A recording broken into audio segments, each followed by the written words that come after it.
Market का पंचनामा में आप सभी का स्वागत है। आपके साथ मैं हूं वरुण दुबे और गजब का मोमेंटम भारतीय बाजारों में अभी भी जारी है और लगातार इनफैक्ट पांचवा ट्रेडिंग सेशन है जब हम हरे निशान में बंद हुए हैं। नो डाउट आज थोड़ा कंसोलिडेशन का मूड था, मार्केट सीमित दायरे में था। इनफैक्ट शुरुआत अगर आप देखें तो शुरू तो थोड़े कमज़ोर नोट पे हुई थी क्योंकि काफ़ी समय हमने आज लाल निशान में भी बिताया है, लेकिन उसके बाद देखिए सेकेंड हाफ में मार्केट में फिर से जो तेज़ी का मोमेंटम है वो चालू हो गया। रीज़न कोई बड़ा नहीं था क्योंकि आज अगर आप देखें तो ग्लोबल मार्केट जो थे वहाँ भी हल्की कमजोरी देखने मिली। हम जब बंद हो रहे थे तब डाउ फ्यूचर्स देखिए करीब 200-250 पॉइंट के आसपास की गिरावट जो है वो डाउ फ्यूचर्स में देखने मिली थी। तो ग्लोबली तो कोई बहुत बड़ा सपोर्ट इंडियन मार्केट्स को था नहीं, लेकिन इसके बावजूद अगर आप देखें तो इंडियन मार्केट्स ने अपनी जो तेज़ी की चाल है वो आज भी बरकरार रखी है। हालांकि आज के लोस और आज के हाइज अगर आप देखें तो ये वही है कल के लोस और कल के हाइज। कल भी 10,811 के आसपास हमने हाई बनाया था, आज 10,813 के आसपास बनाया। कल 10,690 के आसपास का लो था, आज भी उसी के आसपास का लो था। तो क्योंकि कल गैप अप खुले थे इसके लिए आपने देखी वो तेज़ी थी, लेकिन अगर कल की रेंज देखें और आज की रेंज देखें तो वो रेंज जो है अभी भी बरकरार है। ये सबसे बड़ी बात है। तो कहीं ना कहीं मार्केट शायद डिसाइड नहीं कर पा रहा है क्योंकि हो ये रहा है कि जैसे ही मार्केट गिरता है तो जिन लोगों को लेफ्ट आउट फीलिंग आ गई है कि भैया हमने जो मार्केट में तेज़ी आई उसमें शायद हम पार्टिसिपेट नहीं कर पाए, वो आ जाते हैं खरीदने के लिए। और उसके बाद आप देखते हैं कि फिर से मार्केट में वो जो मोमेंटम है वो वापस लौटते हुए दिखाई देता है। तो इसी तरह का ट्रेंड जो है पिछले कुछ दिनों से इनफैक्ट मार्केट में देखने मिल रहा है कि जब जब मार्केट में गिरावट आती है ना तो जो लेफ्ट आउट फीलिंग है वो लोगों में आ जाती है और कहीं ना कहीं फिर मार्केट से वो लोग पार्टिसिपेट करते हैं और मार्केट में फिर से तेज़ी आपको देखने मिल जाती है। तो कहीं ना कहीं एक तो लिक्विडिटी ड्रिवन जो हम इतने समय से कह रहे हैं कि फंडामेंटली कोई खास बदलाव हुआ नहीं है। हाँ, हालांकि जो Q1 अपडेट्स आ रहे हैं कंपनीज़ के वो थोड़े ठीक ठाक है, इसके लिए आप शायद कह सकते हैं कि हाँ भाई हालात उतने ख़राब भी नहीं है, लेकिन हाँ फंडामेंटली कोई बहुत बड़ी चीज़ ऐसी हुई नहीं है कि जिसकी वजह से मार्केट में इस तरह की रैली देखने मिले। लेकिन ठीक है, मार्केट में तेज़ी चल रही है, इससे अच्छा क्या होगा। तो ये तेज़ी चल रही है और तेज़ी बरकरार रहे, ये सबसे अच्छी बात होगी। हालांकि देखिए परसों वीकली एक्सपायरी और इसके पहले हमने ज़्यादातर देखा है कि वीकली एक्सपायरी के पहले मार्केट में तेज़ी देखने मिलती है। तो उम्मीद करते हैं कि कल भी तेज़ी जो है वो जारी रहेगी और छठवां दिन होगा जब मार्केट में रैली देखने मिलेगी। हालांकि क्योंकि डाउ फ्यूचर्स आज 250 पॉइंट की गिरावट दिखा रहा है और यहाँ से डाउ फ्यूचर्स और गिरता है और अगर डाउ जोन्स में इसका इम्पैक्ट आता है तो शायद ये दिक्कत की बात हो सकती है। क्योंकि मैं कुछ ब्रोकरेज रिपोर्ट भी पढ़ रहा था, वो कह रहे थे कि शायद कंट्रीज़ आर जिनके पास लिक्विडिटी, शायद लिक्विडिटी के ज़्यादा ऑप्शंस ख़त्म हो रहे हैं, they are running out of liquidity. ऐसी भी रिपोर्ट है, हालांकि देखेंगे जब वो होगा तब की बात है। लेकिन फिलहाल तो लिक्विडिटी जो है वो इंडियन मार्केट्स को तो एटलीस्ट ड्राइव कर रही है और ये एक अच्छी बात है। उम्मीद करते हैं कि आज 2 दिन से जो हर्डल देखने मिल रहा है 10,811 813 के आसपास, कल उसको ब्रेक करेंगे और शायद फिर हम वो जो 200 DMA की मैं बात करता हूँ 10,900 के आसपास वहाँ तक जाते हुए नजर आ सकते हैं। और उम्मीद करते हैं कि इसी सीरीज़ में 11,000 का लक्ष्य जो है वो हम देख सकते हैं मार्केट में। Let's hope for the best. चलिए सवाल जवाब का सिलसिला शुरू करते हैं। और यहाँ बजाज फाइनेंस पे देखिए चिंतन नथानी पूछ रहे हैं कि बजाज फाइनेंस पे क्या करें। देखिए बजाज फाइनेंस पे हमने आपको हर बार बोला था कि जब गिरावट भी आएगी इस काउंटर में खरीदारी करना चाहिए।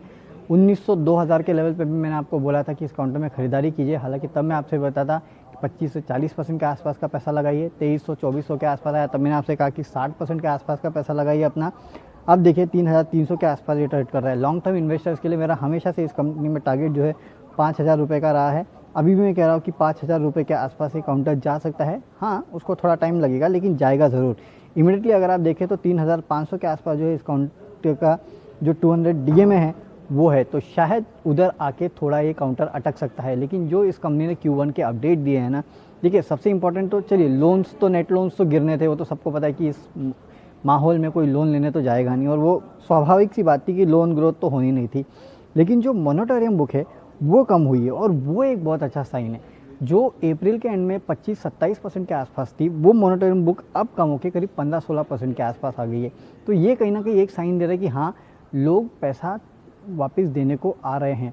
और आपको याद होगा जब बर्नस्टाइन ने रिपोर्ट निकाली थी कुछ समय पहले, तब सबसे बड़ा कंसर्न क्या था? सबसे बड़ा कंसर्न यही था कि काफ़ी सारे लोग जो है वो डिफ़ॉल्ट कर सकते हैं और उसका इम्पैक्ट दरअसल बजाज फाइनेंस, HDFC जैसे कंपनीज़ हैं उन पे पड़ता हुआ दिखाई देगा। लेकिन अब जो निकल के आ रहा है वो शायद उतना डरावना नहीं है, उतना डरावना नहीं है। हाँ, थोड़े बहुत प्रॉब्लम्स है पर शायद उतनी बड़ी प्रॉब्लम नहीं है। और उसके लिए आपने देखा कि आज बजाज फाइनेंस में अच्छी खासी तेज़ी देखने मिली है।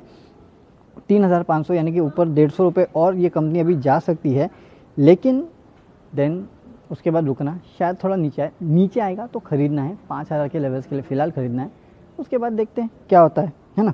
अच्छा, संतोष गौड़ आरती इंडस्ट्रीज़ पे पूछ रहे हैं कि आरती इंडस्ट्रीज़ में क्या करना चाहिए। देखिए आरती इंडस्ट्रीज़ इन्होंने लिया है, कहाँ गया, 980 पे 100 शेयर, और फिलहाल ये काउंटर ट्रेड कर रहा है करीब 930 के आसपास। मेरे ख्याल से देखिए आरती इंडस्ट्रीज़ काफ़ी बेहतरीन मोमेंटम में था पिछले कुछ दिनों में। मुझे याद है ये काउंटर 1000 के ऊपर भी गया था शायद, लेकिन उसके बाद इस काउंटर में लगातार गिरावट का सिलसिला जो है वो देखने मिला है।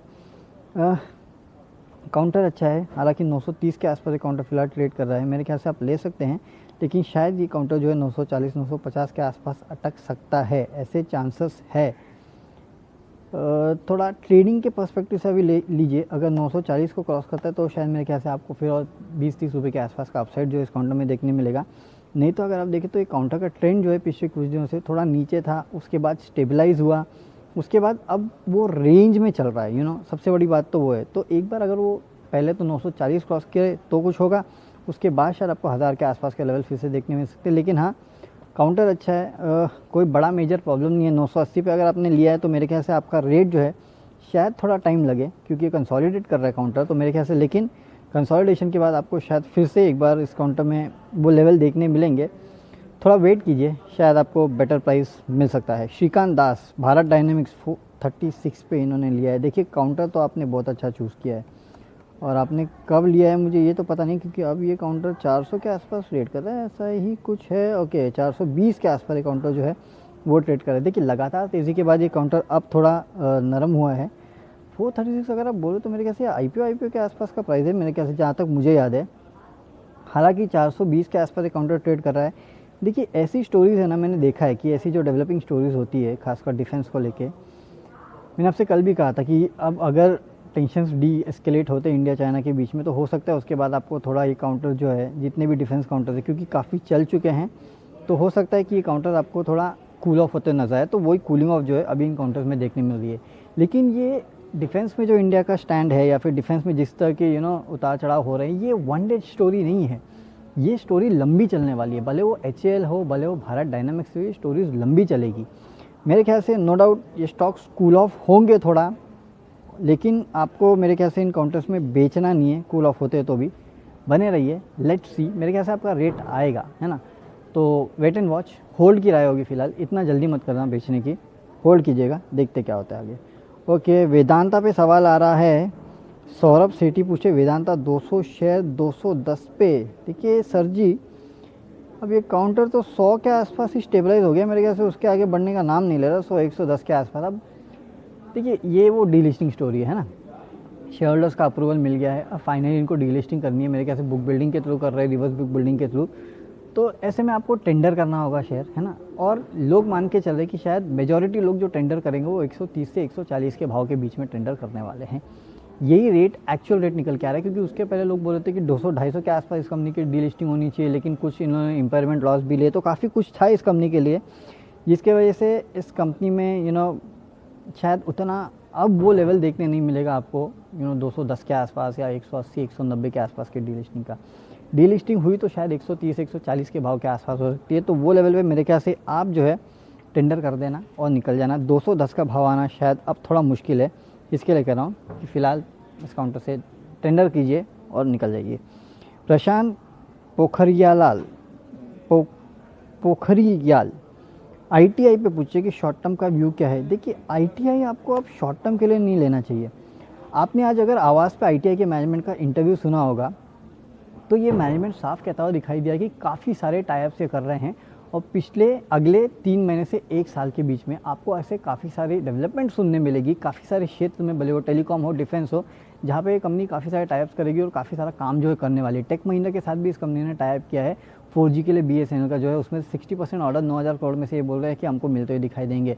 तो 9,000 करोड़ में से अगर 60% बोले तो 5-5,500 करोड़ के ऑर्डर्स जो है इस कंपनी को वहाँ से मिलने वाले हैं। तो काफ़ी बड़ा पोटेंशियल है इस कंपनी के पास, और जो आगे का इंडिया की राह है ना, उसमें ये कंपनी बेसिकली फिट बैठती है। नो डाउट 134 के आसपास आ चुका है, और आवाज़ ने जब आपको बताया था, जब स्टॉक गिरा था तब 50 रुपये के आसपास ये ट्रेड करता था, तो वहाँ से काउंटर में बहुत तेज़ी आ चुकी है, ये नो डाउट है। थोड़ा कूल ऑफ होने दीजिए। आप शॉर्ट टर्म पूछे तो शॉर्ट टर्म में हो सकता है कि ये काउंटर थोड़ा कूल ऑफ होते हुए आपको नजर आए, तो उसके लिए मुझे थोड़े टेक्निकल देखने पड़ेंगे। लेकिन अगर आप देखें तो इसके जितने भी DMS है उसके ऊपर ही ये चल रहा है, तो वैसे अगर देखें तो शॉर्ट टर्म में भी तेज़ी तो बननी चाहिए, लेकिन इतना चलने के बाद मुझे थोड़ा डाउट है। इसके कह रहा हूँ कि शॉर्ट टर्म का अगर लेना है तो मेरे ख्याल से फ़िलहाल एंट्री मत कीजिएगा। लॉन्ग टर्म के लिए अगर आप इस काउंटर को लेना चाहते हैं ना, तो बिल्कुल एंट्री कीजिएगा। ये काउंटर बहुत अच्छा है और इस कंपनी में आपके पैसे ज़रूर बनेंगे, ये याद रखना। अच्छा, महेंद्र प्रजापति आरबीएल पे पूछ रहे हैं कि आरबीएल में क्या करना चाहिए। अच्छा, आरबीएल में आज अच्छी खासी तेज़ी भी देखने मिली है प्रजापति जी। अब आरबीएल में तेज़ी देखने क्यों मिली? देखिए, हुआ ये है ना कि बंधन बैंक का जो डेवलपमेंट हुआ है, और बंधन बैंक में जिस तरह से निकल के आया है कि शायद जो मॉनिटरम बुक है वो काफ़ी जो हालात है वो इतने ख़राब नहीं हैं, ठीक ठाक है। ओवरऑल डिपॉजिट ग्रोथ और बाकी सारे ग्रोथ जो है, कासा रेशियोज एवरीथिंग, तो उससे कहीं ना कहीं तूल मिला है इस कंपनी को भी, इस बैंक को भी, कि शायद इस बैंक की हालत भी उतनी ख़राब होगी नहीं। मेरे ख्याल से मीडियम टर्म में आपको ये काउंटर जो है 250 तक जाते हुए दिखाई दे सकता है, अगर इस कंपनी की तरफ से भी कमेंट्री जो है वो ऐसे ही निकल के आई कि हाँ भाई हालात इतने ख़राब नहीं हैं, तो शायद मेरे ख्याल से आपको ये काउंटर जो है 250 के आसपास जाते हुए दिख सकता है। फिलहाल जो सपोर्ट लेवल है इसका 100 डे डीए में जो है 180 के आसपास आता है, तो उसको एक स्टॉप रखिए और ट्रेड कीजिए इस काउंटर को 250 के इमीडिएट लेवल के लिए। उसके बाद देखते क्या होता है। हाँ, लेकिन एक बात याद रखें, स्टॉप लॉस ज़रूर रखना, क्योंकि ये काउंटर थोड़ा वॉलेटाइल है। और एक बात याद रखिए, अगर इस कंपनी की तरफ से थोड़ा भी डिसअपॉइंटमेंट आया ना, तो इस काउंटर को ले डूबेगा, ये याद रखना। फिर आपको और 30-40 पॉइंट के आसपास की गिरावट जो इस काउंटर में देखने मिल सकती है, तो वैसे ट्रेड कीजिएगा। काउंटर थोड़ा रिस्की है, बट ठीक है, ये जो मैंने ट्रेड बताया आपको वो आप इस काउंटर पे ले सकते हैं। ओके, आईआरसीटीसी रमेश माधवराव डोईफोर्ड पूछते हैं आईआरसीटीसी पे क्या करें। देखिए, आईआरसीटीसी काउंटर अच्छा है, लेवल देखने पड़ेंगे। मुझे इस काउंटर में 1900 के लेवल तो दिखाई देते हैं, लेकिन देखिए फिलहाल देखिए फिर से वो ये होता है, ये 1500 के आसपास आता है और फिर वहाँ से घूम जाता है, वापस वही हुआ। 1400 के नीचे काउंटर जो है वो गिर चुका है। मेरे ख्याल से 1300 के आसपास का फिलहाल स्टॉप रखिए इमीडिएट, और आपको इस काउंटर को 1600-1700 के आसपास के लेवल के लिए फ़िलहाल अप्रोच करना चाहिए, लेकिन स्टॉप ज़रूर रखिए। क्यों? प्रॉब्लम क्या होगा इस काउंटर में, ज़्यादा नहीं 1350 के आसपास का रख ले, क्योंकि जब ये गिरता है ना, याद रखिए ये काउंटर, तो ये गिरते जाते 1300 को निकाल लेता है, फिर 1200 पे आ जाता है, 1350 के बाद 1200, उसके बाद 1100, फिर चलना चालू होता है, तो फिर जाता है 1600-1700 के पास तक। तो इस तरह का ट्रेड आपको इस काउंटर में लेना चाहिए, तो क्या है ना, आपके पैसे भी बचे रहेंगे। इसके लिए कह रहा हूँ कि फिलहाल 1350 के आसपास का स्टॉप रखिए, 1300 नहीं 1350 के आसपास का इमीडिएट स्टॉप रखिए और ट्रेड कीजिएगा 1600 के लेवल के लिए। लेकिन अगर वहाँ से भी गिर जाता है, तो फिर मेरे ख्याल से अगला लेवल जिसको आपको वाउच करना है वो 1200 के आसपास का लेवल है। अगर तब वहाँ आएगा तो वहाँ वाउच कीजिएगा, और वहाँ से भी गिरता है तो फिर 1100 और फिर 1000 रुपये का लेवल देखने मिल सकता है। लेकिन मुझे लगता है फंडामेंटली ये काउंटर भी अच्छा है, पैसे बना के देगा ये काउंटर भी। देखिए, मीडियम टू लॉन्ग टर्म में, तो उस तरह से अगर आप लेना चाहते हैं मीडियम टू लॉन्ग टर्म के लिहाज से, तो आप इस काउंटर को ज़रूर रख सकते हैं। चलिए, अब इसी नोट पे विदा लेते हैं। जो बच्चे कुछ आपके सवाल है उनका कोशिश करेंगे कल इसी समय लेंगे आपके जो बच्चे कुछ सवाल है, और इंडियन मार्केट्स को कैसे ट्रेड करना है। आज तो डाउ फ्यूचर्स 250 पॉइंट गिरा था, लेकिन हम हरे निशान में बंद हुए। लेकिन क्या कल हम इसी को फॉलो करेंगे? अगर आज डाउ जोन्स गिर जाता है तो कल क्या होगा? इन सब सवालों का जवाब जो है सुबह 7 बजे जब आप हमारे साथ जुड़ेंगे तब आपको देंगे, और ये भी बताएंगे कि कौन से इंपॉर्टेंट टेक्निकल लेवल्स है जिसको आपको नज़र में रखना है, कैसे आपको ट्रेड करना है। चलिए, इसी नोट पे विदा लेते हैं। On that note, see you, bye bye.